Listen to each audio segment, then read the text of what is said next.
ముందు వీడియోలో చెప్పాను కదా నాదే జాలిగుణమని, అంటే మా హస్బెండ్ది ఇంకా అని చెప్పి. ఒకరోజు ఏమైందంటే తను కాశ్మీర్ నుంచి లీవ్కి అయితే వస్తున్నాడు, లగేజ్ మొత్తం పట్టుకొని ఒక ఆటో దగ్గర అయితే నించున్నాడు అనమాట. అప్పుడు ఆమె ఇద్దరు పిల్లల్ని పట్టుకొని అందరినీ డబ్బులు అడుగుతుందంట.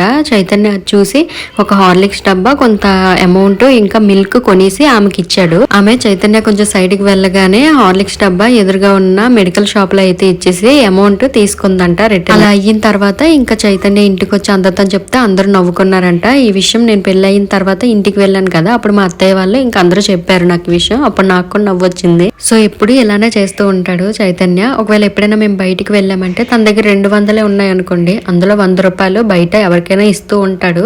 ఇక్కడ పేరెంటింగ్ మ్యాటర్స్, ఎందుకంటే మా అత్తయ్య ఉన్నారు కదా, ఆవిడైతే చేంజ్ దాచుకొని ఉంచుకుంటారు. స్పెషల్ గా బయటికి వెళ్ళేటప్పుడు వాళ్ళకి ఇవ్వడం కోసం అని చెప్పి అలాగా చేంజ్ దాస్తారనమాట.